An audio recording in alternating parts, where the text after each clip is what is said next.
Bismillahirrahmanirrahim. Assalamualaikum warahmatullahi wabarakatuh. Alhamdulillahirabbil alamin. Wassalatu wassalamu ala asyrafil anbiya wal mursalin nabiyina Muhammadin wa ala alihi wa sahbihi ajma'in. Wa la haula wa la quwwata illa billahi rabbil alamin. Asyhadu an la ilaha illallah wahdahu la syarikalah, asyhadu anna Muhammadan abduhu wa rasuluh. Allahumma salli wa sallim wa barik ala nabiyyina Muhammadin wa ala alihi wa sahbihi ajma'in. Wala haula wala quwwata illa billahi rabbil alamin. Amma ba'd. Ikhwani wa akhwati fiddin, azani Allah wa iyyakum. Alhamdulillah, kita lanjutkan kajian kita. Pembahasan kita yang terakhir kemarin adalah tentang hukum al-wali, hukum wali dalam pernikahan. Telah kita katakan kemarin, tanpa menyampingkan adanya perselisihan para ulama dalam masalah itu, tapi mazhab mayoritas para ulama dan diriwayatkan tidak ada perselisihan dalam masalah ini dari kalangan para sahabat, bahwa pernikahan itu wajib, yakni ada wali. Tidak sah pernikahan akad nikah tanpa wali. Dan telah kita sebutkan kemarin dalil dari Alkitab. Sekarang kita masuk kepada dalil yang kedua, minas sunnah, dari as-sunnah. An Nabi Musa, dari Abu Musa radhiyallahu anhu, anna nabiyya, bahwasanya Nabi sallallahu alaihi wa ala alihi wasallam qala, beliau bersabda, yani la nikaha illa biwaliyin, tidak sah nikah tanpa wali. Yani illa biwaliyin, tidak sah nikah tanpa wali. Anna Aisyah radhiyallahu anha anna Rasulullah, bahwasanya Rasulullah sallallahu alaihi wasallam qala, ayyuma imra'atin nakahat, wanita manapun yang nikah bi ghairi izni waliha, tanpa izin walinya, fanikahuha batilun, maka pernikahannya batil. Fanikahuha batilun, fanikahuha batilun, pernikahannya batil, pernikahannya batil. Fa in dakhala biha, apabila ternyata sang suami telah mengumpulinya, falahal mahru, maka wanita tersebut berhak mendapatkan mahar, bimastahalla min farjiha, dengan yang telah dia halalkan dari farjinya. Wa in istajaru, dan apabila mereka itu berselisih, fasultanu waliyu man la waliya lahu, maka sultan itu adalah wali bagi orang yang tidak memiliki wali. Tapi ya kawan, ini hadis yang pertama tegas. Di situ beliau mengatakan la nikaha illa biwali, yani tidak, yani sah pernikahan kecuali dengan wali. Kayaknya sering anak katakan, jadi kalau ada dalam sebuah nas itu adalah nafiyah lil jins, jadi adalah nafiyah lil jins, atau dengan bahasa lebih umum kan itu la nafi, ada bentuk penafian, maka semua dalil dari Al-Quran dan As-Sunnah yang berbentuk penafian itu urut-urutan pendalilannya adalah nafyul wujud. Kalau tidak bisa dibawa kepada nafyul wujud, maka nafyus sihah. Kalau nggak bisa dibawa kepada nafyus sihah, baru kemudian ke nafyu al-kamal. Nafyul wujud itu meniadakan wujudnya, jadi benar-benar gonok wujudi, benar-benar gonok wujudi. Tatkala kita mengatakan la taliba fil fasli, tidak ada murid di mana? Di kelas, ya benar-benar kosong, nggak ada murid di kelas. Wujudnya itu nggak ada, wujudnya memang itu nggak ada. Itu yang pertama. Tapi kalau dibawa kepada makna ini nggak ada, nggak mungkin, maka turun jadi levelnya ke nafyus sihah, jadi menafikan sahnya wujudnya ono tapi nggak sah. Jadi semacam sabda Rasulullah SAW, la salata liman lam yaqra bi fatihatil kitab, nggak ada salat tanpa bagi orang yang nggak baca al-fatihah. Lah ini kalau kita bawa kepada makna nafyul wujud, tidak ada wujud salat bagi yang nggak baca al-fatihah, itu nggak mungkin. Wujud ini ketok jenggelek, ono ketok ruku, yo ketok sujud, yo ketok salam. Jadi wujud salatnya itu ada. Tapi kenapa Rasulullah mengatakan la salata? Itu berarti dibawa kepada makna kedua, namanya nafyus sihah, nggak sah salat. Jadi nggak diartikan nggak ono wujudnya salat, bukan begitu. Nggak ada salat. Ini salatnya ada, tapi menjadi nafyus sihah, menafikan sah. Salatnya ono, bentuknya ono, kelihatannya ada salat, tapi ternyata nggak sah. Jadi tapi ternyata nggak sah salatnya, gitu ya, nggak sah salatnya.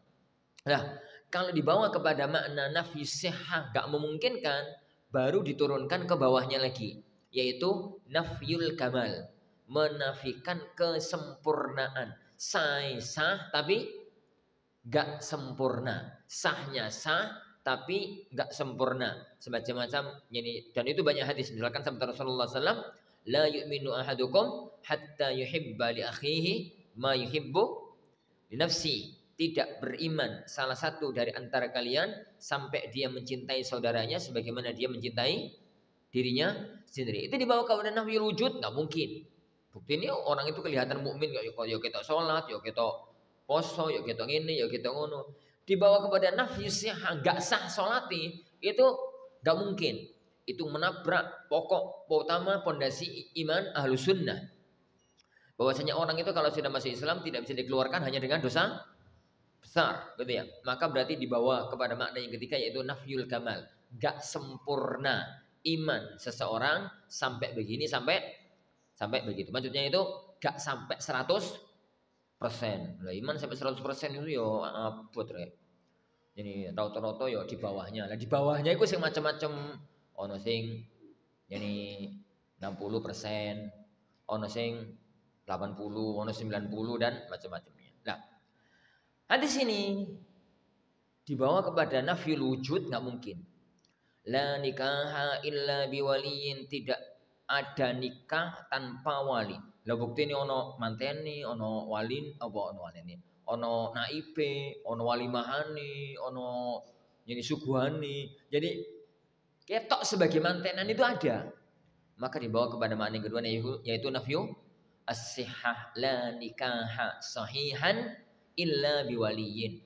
Jadi tidak sah pernikahan tanpa wali. Adapun hadis yang kedua dari Ibunda Aisyah, Rasulullah mengatakan siapapun wanita yang nikah nggak pakai wali, maka nikahnya batil. Ini jelas sekali kalau ini. Nikahnya batil, nikahnya batil 3 kali. Jadi beliau mengungkapkan bahasa nikahnya batil, nikahnya batil, nikahnya batil.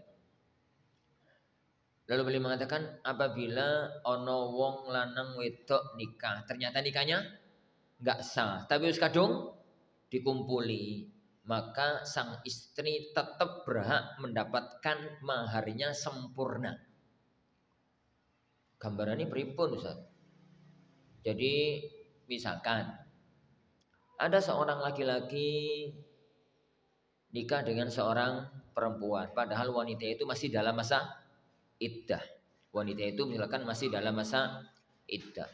Ya sing lanang ya orang ngerti hukum, sing wedok ya ngerti hukum. Jadi sing susah itu nikah kapan sak anak-anak bareng ya orang ngerti ngono. Pokoknya nikah itu masih dalam masa iddah. Ya wis ijab kabul, ya wis angkah tukah, wis qabiltu, ya wis oleh surat nikah ngono ya. Mbok surat nikah tenanan, mbok surat nikah tembakan. Pokoke wis oleh surat, wis oleh surat nikah. Kan akhirnya dikumpuli toh. Jadi kumpul suami istri, ternyata ketahuan nek salat nikah itu enggak sah, maka pernikahan itu wajib dibatalkan. Wajib dibatalkan. Lah, mahari wajib dibayar. Tetap kenapa? Makanya beliau mengatakan fa in dakhala biha, kalau ternyata wis ngumpuli, sang suami sudah ngumpuli meskipun nikahnya enggak sah, falahal mahru, maka dia berhak mendapatkan mahar bimastahalla min farjiha, karena sudah menghalalkan farjinya. Dan mahar ini mahar sempurna gitu ya. Ini mahar sempurna nih wong Jawa sih ora patek masalah. Mahar sempurna nih wong golokan pemenek piro? 1 juta. Kurang ya? Saiki mahar wong golokan piro? Hah? 1 juta. 1 juta. Kurang tuh. Kakean. Ya malah kakean aja dal. Piro aja dal. Ya wis pokoknya 1 juta lah kira-kira. Kira pantas 1 juta. Ini 1 juta ya rapat ruwet. Tapi ini kalau mahar Timur Tengah kan ruwet. Jadi mahar Timur Tengah itu ruwet. Solusinya gimana Ustaz? Wis nikah ternyata nggak sah, suruh bayar mahar sempurna, ya maharnya dibayarkan sempurna tapi nikahi batal. Bareng ngono, yang perempuan wajib menjalani masa iddatul fasakh. Iddatul fasakh itu masa iddah pembatalan pernikahan. Dan iddatul fasakh itu adalah haidhatun wahidah. 1 kali haid. atau wad'ul haml. Jadi 1 kali haid atau yani melahirkan kalau ternyata wis hamil bar ngono nikahne. Bar ngono yani nikah lagi, nikah yang syar'i, yani baru kemudian mereka kembali menjadi suami istri. Mar lagi Ustaz. Yo, tapi yo semah ropo, keres-keres nopo. Keres satu doro topo no. Jadi ben yani ya memang kan harus ada mahari lagi, tapi masuk bayar 2 kali lipat yang kemarin yuk nggak mungkin. Yo itu gak bener sing wedok itu. Ala kulit. Nah, lalu beliau mengatakan fa inistajaru, kalau ternyata para wali itu gegeran, berselisih gitu ya. Fasultanu waliyu man la waliyalahu. Maka sultan itu adalah wali bagi orang yang tidak memiliki wali. Insyaallah nanti kita bahas runutan perwalian. Anil Hasan, dari Hasan Al-Basri fi qaulihi ta'ala, tentang firman Allah Subhanahu wa taala. Fala ta'dhuluhunna, janganlah kalian itu wahai para wali menghalangi para wanita yang dalam perwalian kalian. Qala haddatsani Ma'qil ibnu Yasar, menceritakan, yang berkata ini siapa? Hasan Al-Basri. Menceritakan kepadaku Ma'qil ibnu Yasar. Ma'qil ibnu Yasar itu salah satu sahabat. Annaha nazalat fihi, bahwasanya ayat ini turun berkaitan dengan dirinya, dengan Ma'qil ibnu Yasar. Jadi beliau mengatakan zawwajtu ukhtan li min rajulin fatallaqaha. Aku itu pernah nikahkan adikku, saudariku dengan seseorang, ternyata malah dipegat, diceraikan. Hatta idzan qadat iddatuha, sampai habis masa iddah adikku.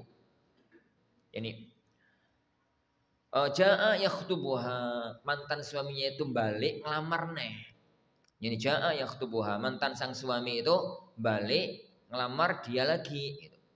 Fakultu lahu, aku pun ngomong sama dia, zawwajtuka wa farashtuka wa akramtuka fatallaqtaha. Lah, aku wis nikahkan kamu, aku wis jadi muliakan kamu, ternyata kok malah sampean pegat gitu.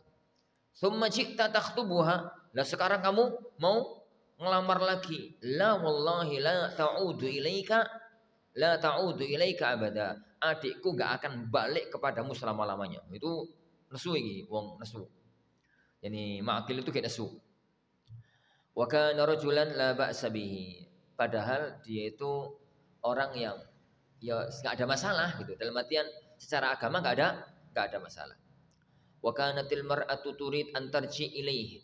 Ternyata adikku itu masih kepingin untuk balik kepadanya. Fa anzalallahu hadhil ayah, maka Allah menurunkan ayat ini. Fala ta'dzulu hunna, kalian wahai para wali jangan menghalangi para wanita yani untuk kembali kepada suaminya. Fakultu, maka saya mengatakan al-an af'alu ya Rasulullah, kalau sekarang wis berturun ayat saya akan lakukan ya Rasulullah. Qal fazawwajaha, iya, akhirnya Ma'qil menikahkan adiknya dengan mantan suaminya. Dan wajhu dalalah, sisi pengambilan dalil, dalal haditsu ala annahu yushtaratul waliyyu fin nikah. Hadis ini menunjukkan bahwa disyaratkan yani wali dalam pernikahan. Walau lam yakun syartan lakanat raghbatur rajuli fi zaujatihi wa raghbatuha fihi kafiyah.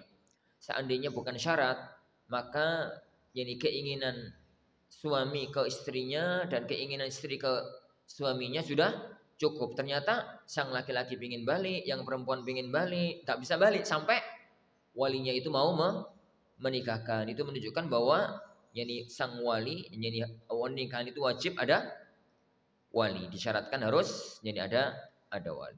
Wallahu a'lam. Nah, jadi dalam masalah ini ya kawan, itu sangat tegas, sangat jelas gitu ya, bahwa wali itu syarat sah pernikahan, tidak sah nikah tanpa wali. Al-matlabut tsalis, pembahasan yang ketiga, ma yushtaratu wa ma la yushtaratu fil wali. Persyaratan apa saja yang harus terpenuhi dan yang tidak harus terpenuhi dalam wali.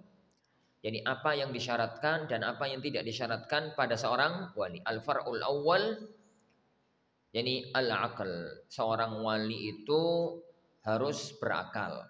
Jadi harus berakal. Al-mas'alatul ula al-jununul mutbik. Masalah yang pertama gila total. Gila total. Ini gila total. Gila total tuh. Ya, gila total gak waras. Yushtaratu fi waliyil mar'ati al-aqlu, disyaratkan bagi seorang walinya wanita itu hendaknya dia berakal, harus punya akal, harus berakal. Fala tasihhu wilayatu man bihi jununun daim. Tidak sah perwalian orang yang gila total. Wa hadza bittifaqil madzahibil fiqhiyatil arba'ati, dan ini dengan kesepakatan para ulama-ulama mazhab 4. Ini Al-Hanafiyah, Syafi'iyah, wal Malikiyah, Syafi'iyah, wal Hanabilah. Gila itu ya akhwan, ada dua. Ada junun mutbik, ada junun muakkad. Gila total itu ya wis total, orang tahu waras. Gila muakkad itu jadi gila waras, gila waras. Jadi misalkan ini tanggal 6 waras, ini tanggal 2 edan. Misal contoh ya kok. Misalkan gue nek wis tanggal 1, tanggal sampai tanggal 15 ngono normal uripe. Tapi ini tanggal 16 ngono edan. Sampai tanggal 30 nus edan. Itu namanya junun. Ini muakkad. Atau nek pagi hari ngono ku waras. Engko nek rada-rada sore gila. Sesuk waras seneng. Ya mari semacam itu namanya junun muakkad. Ono ta ngono? Gila itu ya. Bukan orang kalut, bukan orang stres dalam arti pening bahas apa gitu, bukan. Ini gila, bener-bener gila, hilang pikirannya, hilang akalnya. Yo, aku nggak pernah wujudnya, tapi yo di kitab fikih itu kondang pembahasan junun muakkad. Serapopo lah, manut kajian fikihnya. Jadi kita bahas yang pertama dulu, junun mutbik. Jadi gila apa? Gila total. Al-adillah awalan min as-sunnah, dari as-sunnah. An Aisyah radhiyallahu anha, dari Aisyah radhiyallahu anha qalat. Qala Rasulullah sallallahu alaihi wasallam bersabda, rufi'al qalamu an thalath. Pena catatan amal itu diangkat dari 3 orang. Anin naimi hatta yastayqid, dari orang tidur sampai bangun. Wa anis sahiri hatta yakbur. Jadi dari anak kecil sampai dewasa. Dewasa itu maksudnya balik. Wa anil majnun hatta ya'qil au yufiq. Jadi dari orang gila sampai berakal, sampai waras gitu ya, sampai sadar. Jadi dalil yang pertama, jadi sangat tegas Rasulullah SAW menunjukkan bahwasanya orang yang gila itu pena catatan amal diangkat dari dia, karena dia menjadi tidak mukallaf, menjadi orang yang bebas beban syar'i, sehingga dia ini tidak bisa untuk melakukan apapun yang berbau syariat. Di antaranya adalah apa? Menikahkan, menjadi wali. Tsaniyan annal wilayata tu'tabaru laha kamalul hal. Perwalian itu harus jadi dalam kondisi sempurna. Li'annaha tufidu tasarrufa fi haqqi ghairihi, karena itu dia berbuat untuk orang lain. Wa ghairul mukallaf mauliyun alaihi likusurihi, sedangkan orang yang tidak ada beban syar'i itu diurusi sama orang karena dia ya enggak lengkap gitu, kusur karena dia itu orang yang enggak lengkap. Fala tathbutu lahu wilayatun kal mar'ah, jadi maka tidak sah perwalian semacam wanita. Jadi intinya wali itu kan ngurusi orang. Sedangkan orang gila itu bukan ngurusi orang, tapi diurusi sama orang. Bagaimana mungkin orang yang diurusi sama orang bisa ngurusi orang lain? Jadi bisa ngurusi orang lain. Intinya para ulama sepakat kalau orang yang gila itu gak sah menjadi wali. Gila sebabnya apapun. Gila sejak bayi. Ini gila karena ini nyalek gak tadi, ini gila karena surupan jin. Ya, dulu itu kan akeh wong gila toh. Ini biasai ngono. Dulu kan ngono akeh wong edan. Ini. Terus lah yo piye wis kadung ngetekno dhuwit miliaran gak sido dadi. Terus arepe nyaur pakai opo akhirnya dan. Ya sale dhewe.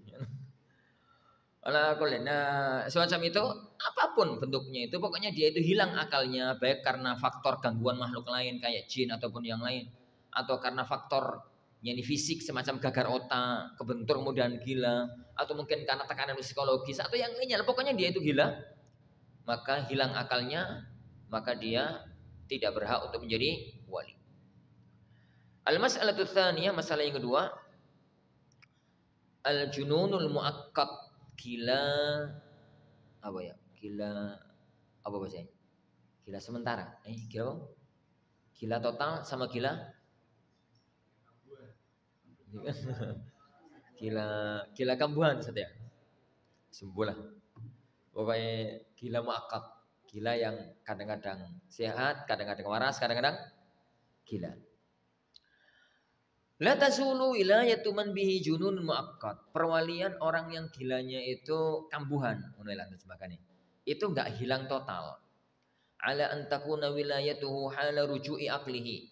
Dengan syarat tatkala dia berstatus wali, itu tatkala akalnya balik, tatkala akalnya normal.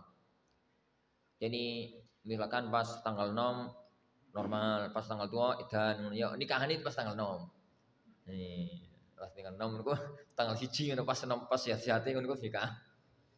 Tanggal 2, tanggal 3 ora apa-apa. Nis tanggal jelang-jelang tanggal 15 ojo.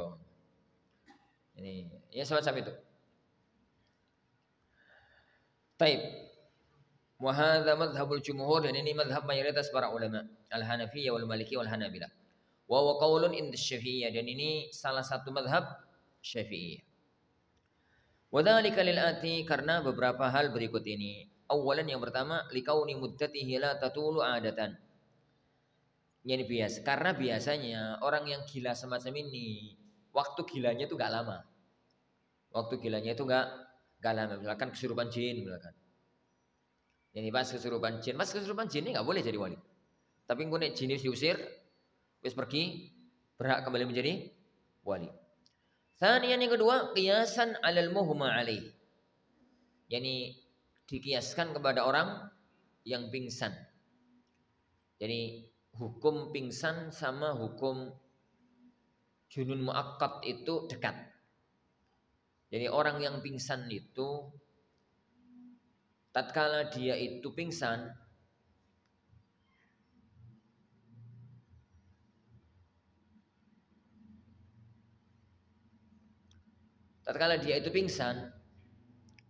dan pingsannya itu saat pingsan itu gugur darinya kewajiban syariat. Maka apabila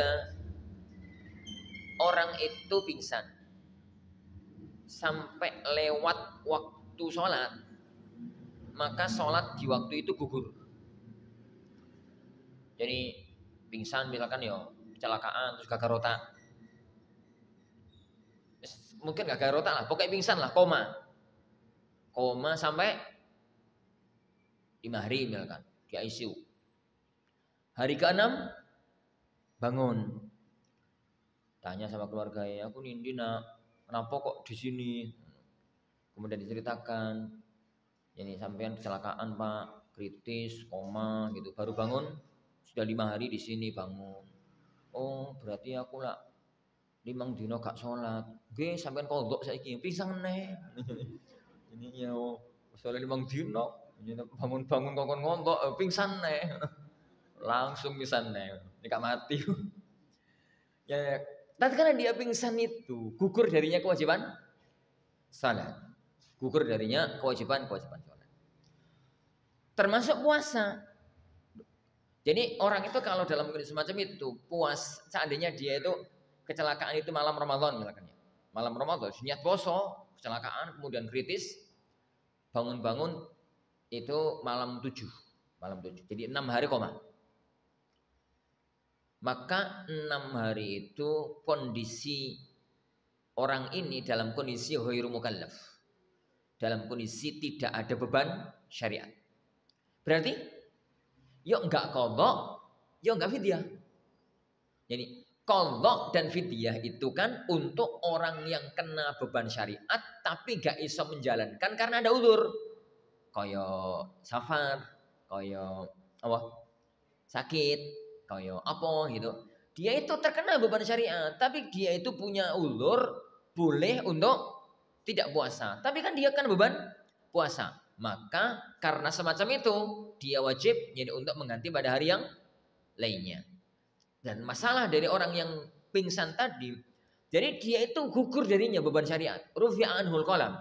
Jadi gugur darinya beban syariat. Tatkala gugur darinya beban syariat, ya berarti sudah. Hari ketujuh dia bangun, malam tujuh dia bangun. Jadi hari ketujuh misalkan saya sakit, gak sholat, gak sholat, gak poso, masih sakit gak poso. Sampai akhir Ramadan misalkan gak iso poso karena dia masih di rumah sakit karena jadi kondisinya itu berat, sehingga sampai akhir Ramadan sudah sadar tapi gak iso poso, maka wajib qadhanya berapa hari? 6 hari pertama gak diqadha. Mulai hari 7 sampai akhir Ramadan itu jadi itu yang diqadha. Begitu kabarnya. Kenapa? Karena muhma alaih itu mengambil hukum junun. Jadi mengambil hukum junun. Itu setahu ana tidak ada perselisihan di antara para ulama jika muhma alaihnya itu pingsannya itu dalam waktu yang lama. Adapun kalau pingsannya itu dalam waktu yang sebentar, maka terjadi perselisihan di kalangan para ulama. Apakah mengambil hukum gila ataukah mengambil hukum tidur? Contoh dibius. Dibius itu sebelum duhur dibius. Karena akan lakukan operasi. Bangun-bangun jam 8 malam. Misalkan jam 11 jelang duhur itu dibius. Lalu dilakukan operasi. Sadar dari biusnya itu jam 8 malam. Jam 8 malam. Dalam kondisi orang semacam itu, para ulama kita berselisih. Apakah dia mengambil hukum junun, mengambil hukum gila? Kok tadi fikih pingsan? Apakah dia mengambil hukum gila? Ataukah mengambil hukum tidur? Apa bedanya? Apa bedanya? Kalau mengambil hukum gila, zuhur asarnya gugur. Kalau mengambil hukum tidur, zuhur asarnya tetap berlaku. Tetap ini berlaku. Jadi contoh kasus tadi ya, jam 11 dibius. Dibius total. Berarti masuknya muhma alaih, maksudnya orang nggak sadar, jadi dianggap pingsan.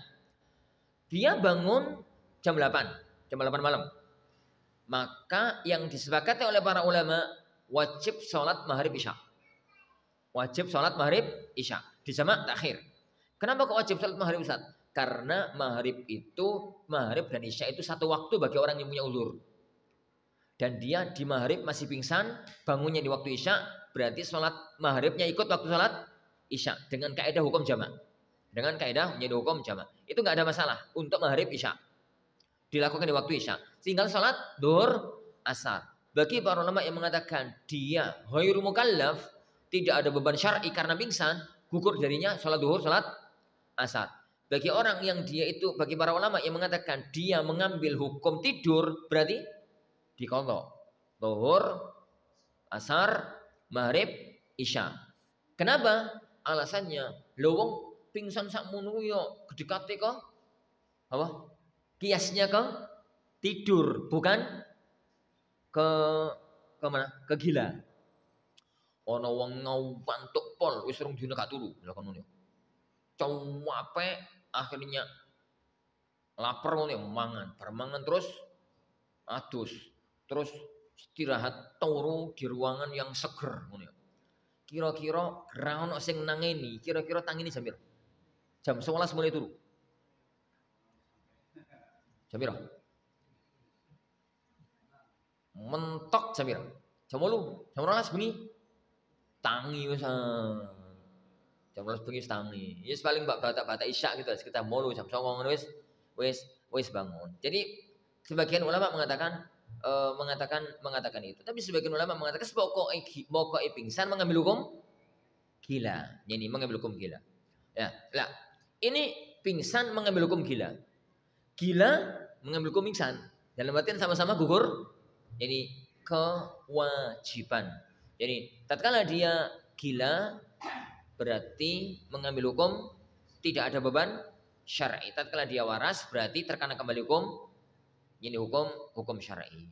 Gambarnya begini, ada orang kesurupan jin. Kesurupan jin itu jelas-jelas gila loh. Kak waras sudah kesurupan jin. Kesurupan jinnya jam 11. Terus di ruqyah, di ini, jinnya bisa dikeluarkan dan bisa kembali normal orang itu misalkan batisya. Apa hukum salatnya ya kawan? Maghrib isya dikolok, dijalankan dengan jamak. Zuhur asar pasti gugur. Kenapa? Karena gila. Karena dia itu gila. Makanya Allah a'lam bishawab, yang lahir jadi orang pingsan itu mengambil hukum itu. Jadi karena dia ghairu mukallaf, bukan orang yang tidur gitu ya, bukan jadi orang yang tidur. Wallahu a'lam bishawab. Nah, itu yang pertama. Jadi syaratnya itu adalah berakal, bukan orang yang enggak berakal. Tapi ya, yang enggak boleh di sini itu adalah enggak waras ya, enggak berakal. Dalam arti gila, hilang akalnya. Lah, adapun kalau di bawahnya normal, tenanan ya ora, gila ya ora, tengah-tengah, gak bek. Ini kalau bahasa kita. Jadi gak bek itu apa bahasa Indonesianya? Jadi ya. Jadi wong iku gila tau? Ora. Waras. Ya ora ngono, gak bek. Ini rada. Ini kan ono to jenis-jenis wong itu rada. Rada ya gak bek. Diarani gila ora. Wong ya iso dodolan, ya iso napa-napa tapi gak bek. Tapi gak bek. Gak bek itu dalam istilah fikih namanya ma'tuh, al-atah. Ma'tuh gitu ya. Ma'tuh itu ya gak bek, ngono wong gak bek ngono. Wong itu gak bek. Jadi contohnya sapa? Repot gak contoh. Gak bek pokoknya wong gak bek. Jadi nek wong itu gak bek, maka dia masuk hukum waras. Dalam arti kalau dia menikahkan itu sah sebagai wali. Sebagai wali itu sah. Kalau nggak mau nikahkan ya berarti dia mewakilkan kepada orang lain. Dia itu mewakilkan kepada orang lain. Nah, al-far'u tsani yang kedua, masalah yang kedua adalah al-bulugh, berakal. Balik.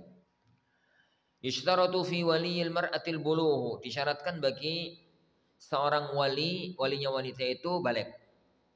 Wa dzalika bi ittifaqil madzahibil fiqhiyatil arba'ah. Dan ini dengan kesepakatan para ulama fikih mazhab 4, Hanafiyah, Malikiyah, Syafi'iyah dan Hanabilah. Al-adillah, dalilnya awalan min as-sunnah, dari as-sunnah. Sama persis kata tadi. An Aisyah, dari Aisyah radhiyallahu anha, qala Rasulullah sallallahu alaihi wasallam, rafi'al qalam an thalas, pena itu diangkat dari 3 orang. Anin naimi hatta yastayqi, dari orang tidur sampai bangun.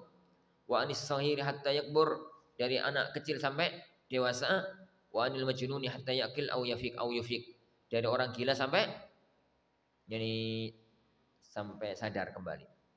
Dan yang kedua, annal wilayata yu'tabaru bihi kamalul hal, perwalian itu harus kondisi fit, kondisi normal. Li'annaha tufidu tasarrufa fi haqqi ghairihi, karena itu mengurusi orang lain. Wa ghairul mukallaf mawliyun alaihi likusurihi, orang yang belum mukallaf itu diurusi bukan ngurusi. Fala tathbutu lahu wilayatun, maka dia tidak berhak untuk menjadi wali kal mar'ah, semacam wanita. Intinya para jamaah yang dimulakan Allah Subhanahu wa taala, syarat yang kedua itu sudah balik. Jadi sudah balik. Jadi makna balik itu, balagha itu kan nyampe. Buluh itu nyampe. Jadi asli makna balik itu adalah an yablughul mar'u hadda fahmil khitab. Jadi seorang itu wis nyampe pada posisi wis memahami, diajak ngomong. Diperintahkan ya mudeng, dilarang ya mudeng, omongi ya mudeng, itu jenenge balik. Tapi mudeng orang mudeng itu urusan batin. Itu urusan batin. Lah, segala sesuatu dalam syariat yang berkaitan dengan urusan batin. Kalau satu hukum itu dikaitkan dengan urusan batin, dan urusan batin itu tidak ada yang tahu kecuali pelakunya setelah Allah Subhanahu wa taala, maka yang dijadikan patokan adalah alamah dhahirah, tanda yang nampak. Tanda yang nampak. Contoh misalkan dalam fikih perdagangan jual beli itu Rabbuna Jalla wa'ala mengatakan ya ayyuhalladzina amanu la ta'kulu amwalakum bainakum bil batil. Wahai orang-orang yang beriman, janganlah janganlah kalian itu makan harta orang lain dengan cara yang batil. Illa an takuna tijaratan, kecuali kalau dagangan silahkan gitu ya. Tapi antara minkum, asasnya adalah saling ridha. Lah ridha itu masalah batin. Masalah batin. Ridha gak ridha itu masalah batin. Karena masalah batin itu gak bisa ditebak, maka yang dijadikan patokan adalah tanda-tandanya. Tanda-tandanya. Nek wong iku wis ngomong Mas iki tak dol sakmene ya, nggih tak tuku. Ya wis berarti zahirnya ridha. Ngomong ngono ternyata gak ridha, salahmu dhewe. Wis ngomong koyo ngono kok gak ridha. Lah, begitu juga dengan balik. Uang itu mudeng diomongi gak mudeng itu urusan batin. Kadang-kadang santri itu, "Paham ya, kawan? Paham?"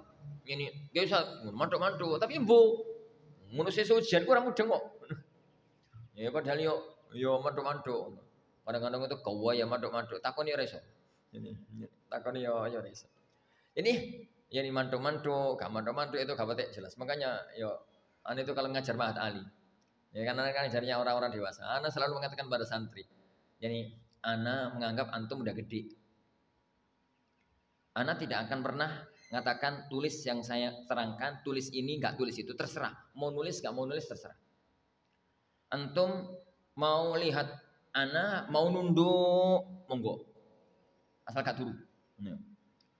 Mau nyatet saat keterangan, mau enggak nyatet silakan. Anda bebas karena Anda gede. Ini.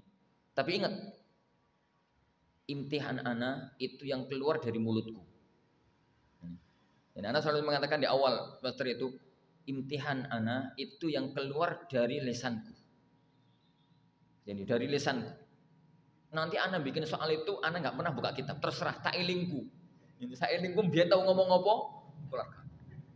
Empus pokoknya, ya empus pokoknya. Sembuh pokoknya.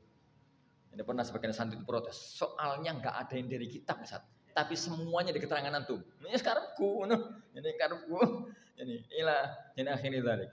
Ini yang semacam itu lah. Mudeng nggak mudeng itu kan urusan dia. Ini urusan dia. Karena udah gede ya. Kita nggak. Ini SMP SMA ya coba bubar ngu santri nih. Iki bocah-bocah mahasiswa iki. Anak ngomong gitu teman-teman mahasiswa. Yang semacam itu. Jadi SMP SMA ada kono bubar santri nih. Ini. Ala kulin baridun azani Allah wa yakum. Lah. Balik itu wis paham mudeng. Dan itu kan masalah batin, enggak ada orang yang tahu, enggak ada jadi orang yang tahu. Makanya patokannya itu menggunakan patokan zahir. Wis muncul tanda-tanda balik. Kalau tanda-tanda balik gak muncul, maka umurnya 15 tahun sempurna dengan kalender Hijriah. Itu namanya al-bulugh, gitu ya. Itu namanya bulugh. Tidak boleh jadi wali ternyata belum balik. Tidak boleh jadi wali yani kalau dia itu belum balik. Wallahu a'lam. Insyaallah subhanahu wa taala ini para ikhwah yang kita pelajari pada pertemuan kita kali ini. Insyaallah subhanahu wa taala kita lanjutkan pada waktu yang akan datang biizni rabbina tabaraka wa taala. Kita akhiri majelis kita. Subhanakallahumma wa bihamdika la ilaha illa anta astaghfiruka wa atubu ilaik. Wassallallahu wasallam wa baraka ala nabiyyina Muhammad. Assalamualaikum warahmatullahi wabarakatuh.